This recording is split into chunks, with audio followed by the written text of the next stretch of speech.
Hey guys, Stealth here and welcome back to Ultimate Admiral Dreadnoughts. Today we're going back to 1905, the age of torpedo boats. The scenario is by Biffy 3006. World War I is brought forward to 1905 by the Moroccan Crisis.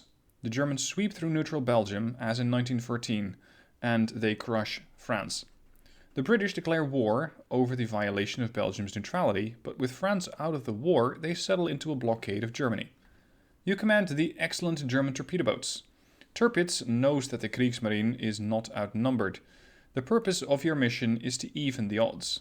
So a force, including 3 battleships, 1 heavy and 1 light cruiser, and your 10 torpedo boats are dispatched. The British send out 6 battleships, 2 light cruisers and 1 heavy cruiser to meet you. During the first half hour of the battle, you command only the torpedo boats, but after another half hour of fighting, the overall commander dies of a heart attack, leaving you in command. So that's a very creative way of making sure that I only get to command the torpedo boats early on and have to hand over control of the AI to the battleship, the heavy cruiser and the light cruiser. I only get to design the torpedo boats, so it's going to be a fresh situation here. My mission: end the battle with an equal number of battleships and heavy cruisers as the enemy. So 3 British battleships need to be sunk, and well, I only have 1 heavy cruiser and so do they, so I suppose we either need to both have 1 or both have 0. If you lose a battleship, you must sink 4 of theirs, and same for the heavy cruisers. If you sink an even number, you will keep your original rank from the start of the battle. If you sink more than an equal number, your battlefield promotion is made permanent. Germany will hail you as a hero. If you fail, you will be court-martialed and shot, and Germany will starve. Well, those are fairly high odds. You design the torpedo boats. Time is not a factor, but all of Germany is looking to the fleet for survival. Starting distance is really up to you, but please start at 10,000 meters or more. Considering that these ships barely hit each other anyway, I'm going to start at 10,000 meters. Now, let's go and design a torpedo boat.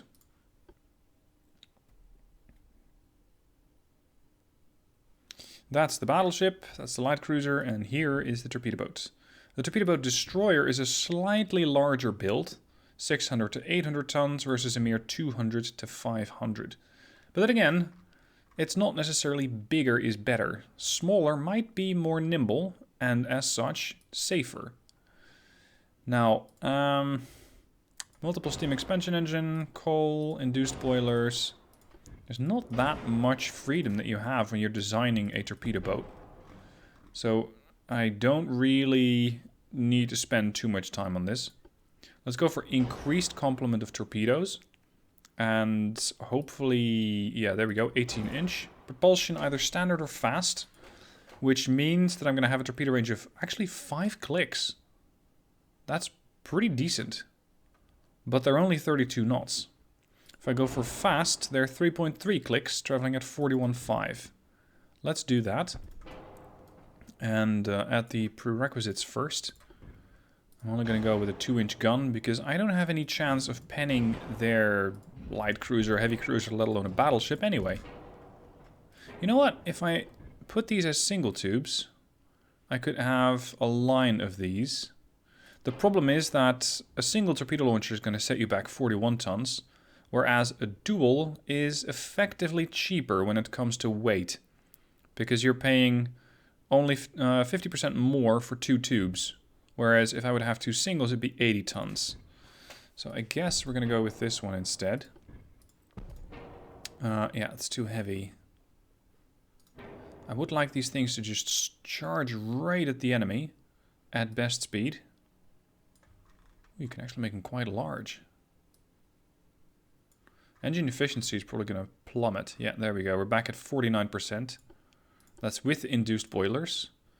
Fortunately, a funnel is really light. 7 tons? This is a capacity of 3.5, 5.7. No, that would make this thing far more efficient. Yeah, I'm going to stick to the 7-ton ones, because that's 97.9% engine efficiency at 34 knots. Now, minimum or many/max bulkheads is probably not too interesting, because they generally don't live long enough to really benefit from that anyway. Can I kind of balance this out? Let's go back 1 notch. Another 0.9. I think we're pretty much on the center point of the ship here. Center of mass. 0.3. I'll stick to 0.1. Anything else? I carry 4 torpedo, or rather 4 launchers, 8 torpedo per launcher. Maybe that is too much, because I'm not sure if I can live long enough with those torpedo boats. But I could give them 6 torpedo launchers, which would mean 6 launchers, or 6 torpedoes per launcher. That can actually lead to a pretty respectable amount of torpedoes. These things weigh 41 tons. And I still have a 4-weight offset? Really? Can we get creative and put these things on the side? Sort of. What about a single launcher? Kind of. Does that work both ways? No, unfortunately not. Alright, so be it. I was just checking to see if I could place a funnel in front of the tower. You know what? I could put on a smaller tower. Because we're not really using the gun anyway. And the torpedoes are going to get delivered at point blank range. So that means that I might be able, there we go, to put a torpedo launcher in front of it. And that's going to allow for a bit better weight distribution here. I need to have one of the launchers apparently really far aft. Need to bring the funnels back. Then we can space these things out a bit. Like that. 4.2. 1.1, 2.2. 0.7. 0.7 still. 0.6. Come on. That's as far back as the bridge will go. You know what? It doesn't really matter on this ship, come to think of it. Because it's not like I'm going to be using the main gun that much. It's a 2-inch gun. It's barely going to make a scratch.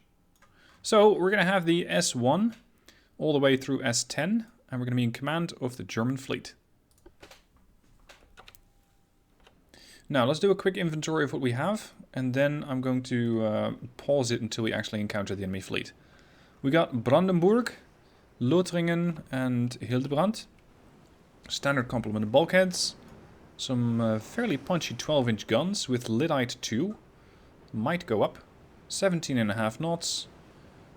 Probably decent armor. And some 4-inch and 3-inch guns for defense against smaller ships. Alright, then I have the Steer. 9-inch guns, a couple of 5s and some 4s. And finally the Undine. Maximum bulkheads, really nice.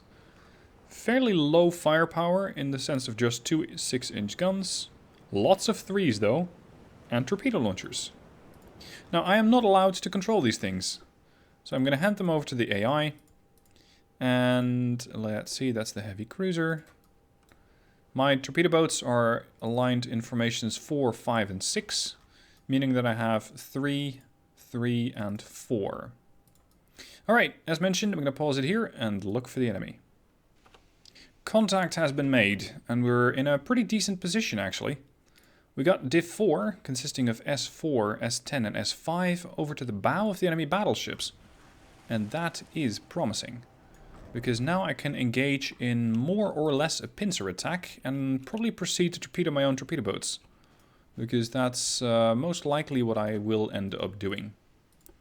Now, unfortunately, the S4 squadron is a bit too far up ahead.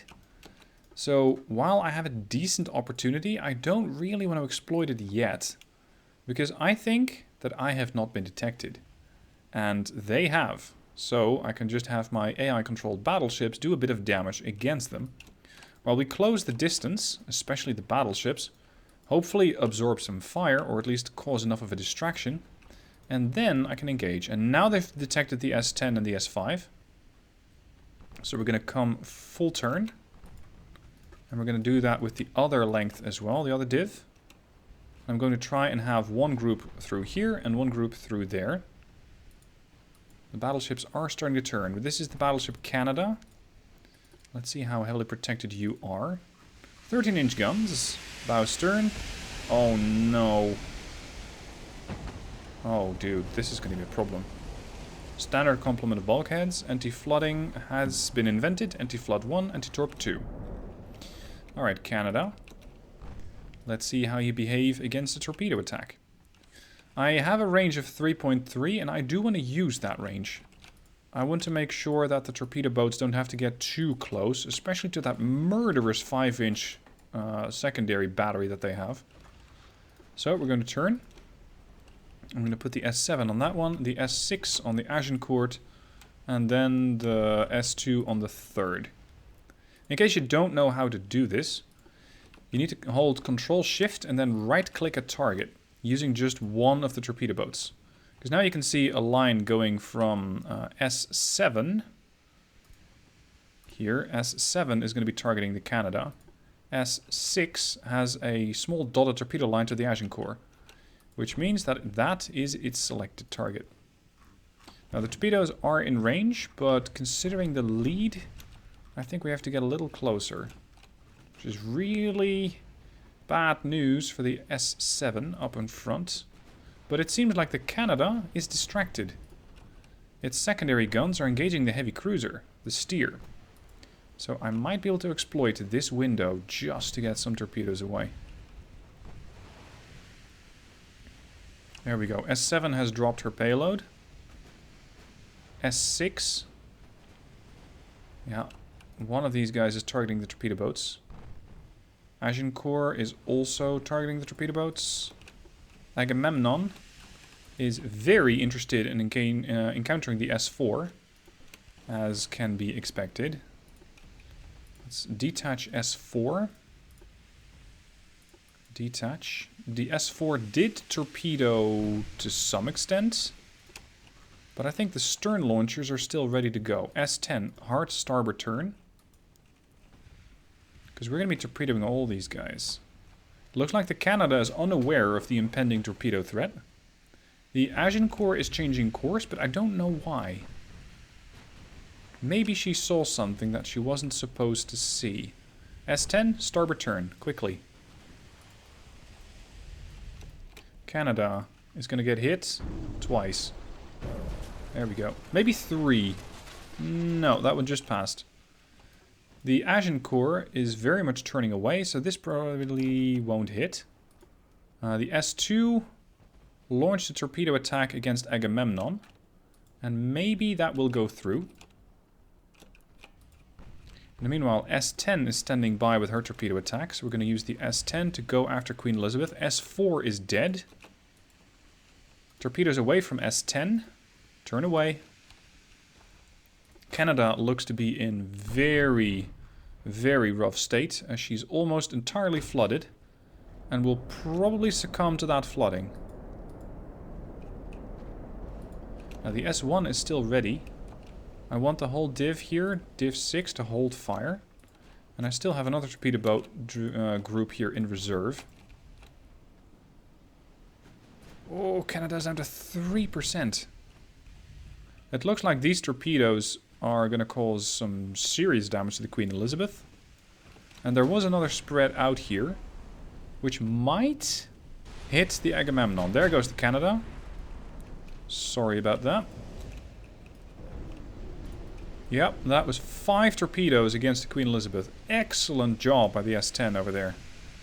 The ship is ripped open almost all the way to the stern. And that's going to cause some mayhem.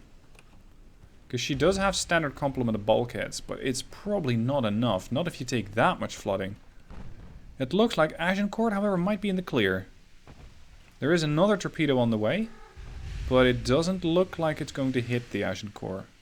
Oh, sorry, the Agamemnon on the Agincourt. There's the second battleship sunk. Alright. Time for the next squadron to make its appearance. The S9 group. Don't torp yet. There is a light cruiser there.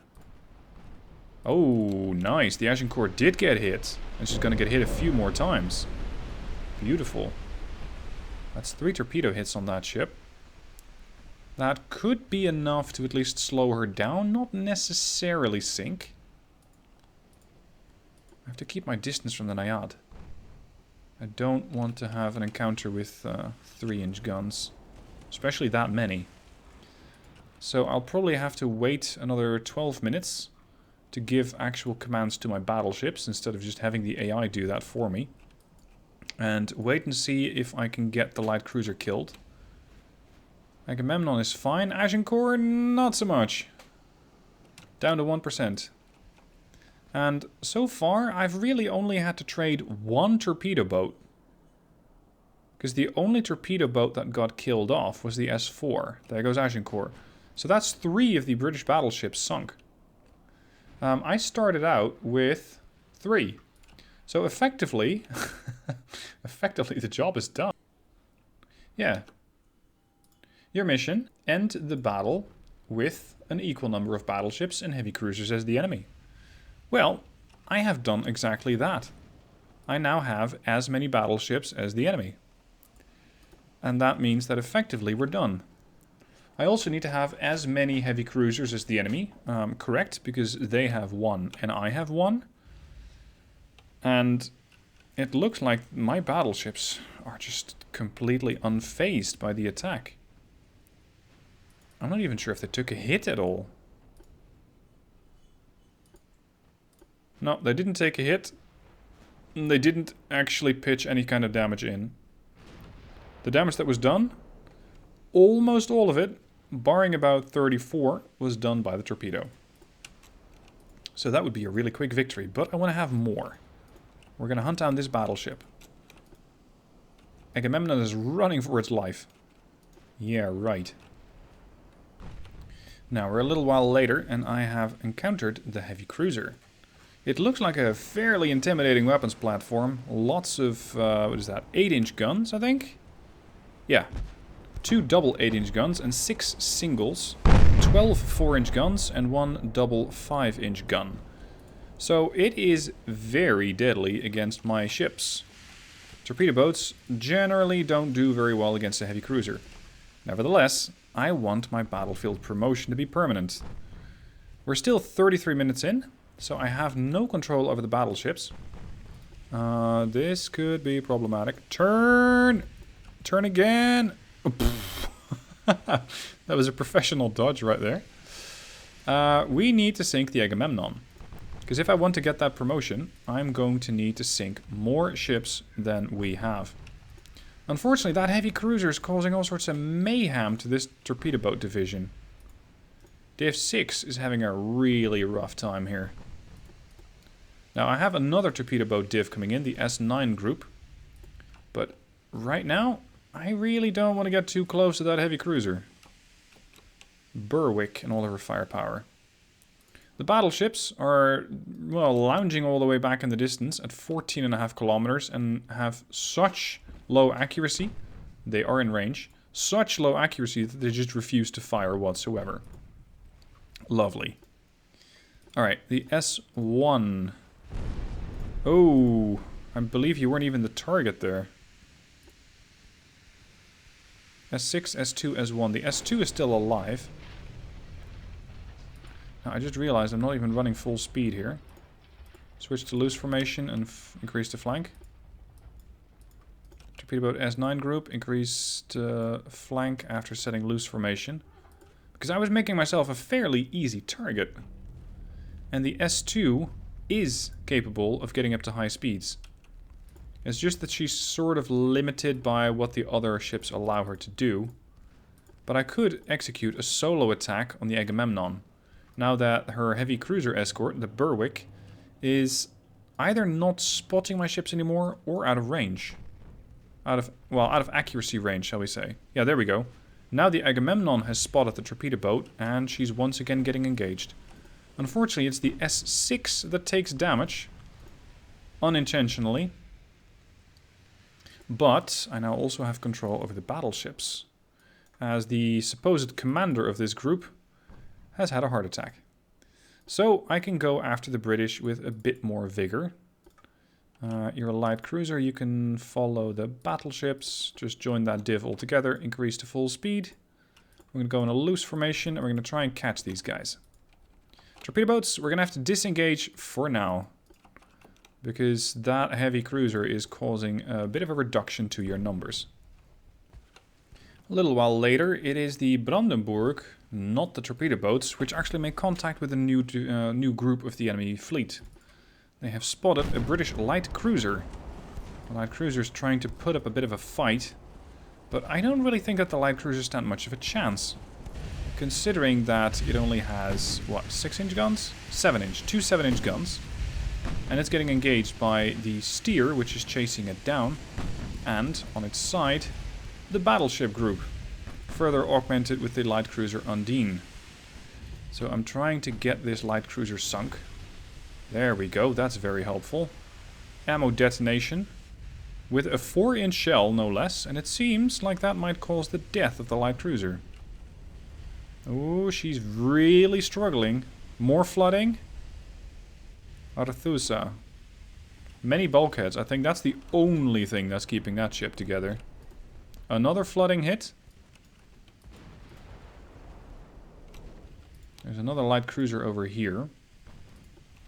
I could try intercepting it with a torpedo boat group, but I'm not sure if that's in my best interest. Because the torpedo boats are best used against larger ships, which are generally easier to hit, because they have more trouble dodging. I know that there is another group somewhere out there, but I'm more concerned about the light cruisers right now, as they could, in the worst case, torpedo me. So let's get the battleships, which, as you can see, are in a very loose formation indeed. They're chasing down the Naiad. Naiad could torpedo me at a range of 5 kilometers, and her torpedo tubes, port and starboard. Dual launchers, in fact. Many bulkheads, but almost no armor to speak of, means that these ships, which are almost pincering her at this point, will probably be able to catch her quickly. She did, however, make an attack. Who's leading this thing? Brandenburg. Okay, that's great, but why is the Lothringen not following her? Because I think that the Lothringen is going to get attacked by that torpedo. So for now I'm going to have to detach you and turn you hard to starboard, avoiding any large explosions that were not ordered by me, i.e. torpedoes.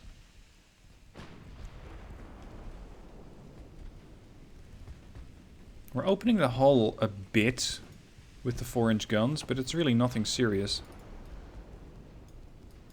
Which one did you torp, I wonder? Because nobody has spotted these torps yet. 32 knots only. Ooh, that just fell short of Naiad. Casemate hit.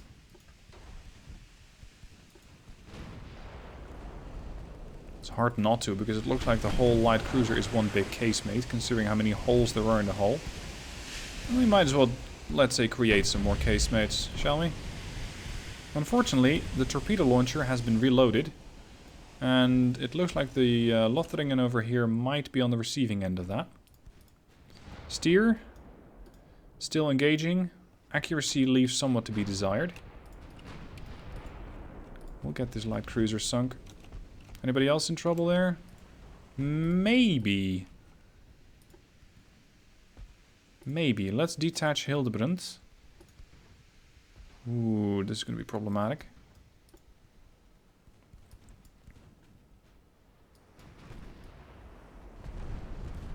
There we go. Flooding on a Naiad.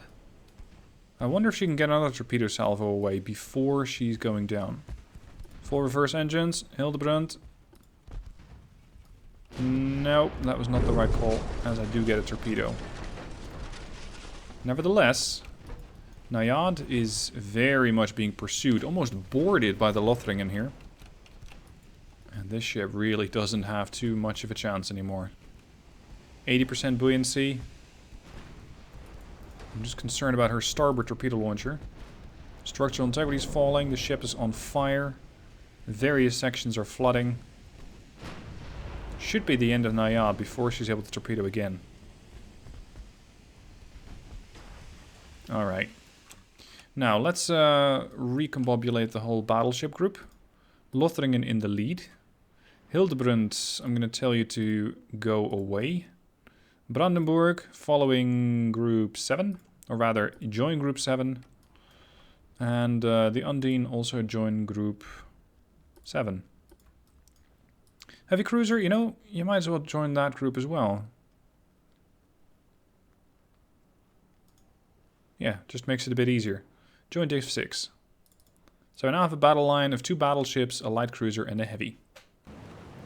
Now, despite feverishly searching for well over an hour of in-game time, there was no sign of the rest of the British fleet. I'm not sure how exactly they pulled off this magical disappearance, because my torpedo boats can do 34 knots, and their battleships can do about 20 something, but they're just gone, unfortunately. Despite that disappearance, I did manage to sink a good number of ships, so I will take that battlefield promotion for a permanent one. Now, always lovely to use these torpedo boats. They are very, very easy to break, as you have seen. But I have managed to keep quite a few of them alive. I had 1, 2, 3, 4, 5, 6, 7, 8. So I lost 2 torpedo boats, but they lost 4 battleships and 2 light cruisers. Most of the damage still done by the torpedoes. So, I hope you guys enjoyed the display of the German torpedo boats. Once again, the torpedo boats reign far supreme to the enemy battleship, and it's always a joy to use them. Hope you guys enjoyed it. Thank you for watching. Don't forget to subscribe, and I'll see you soon for another video.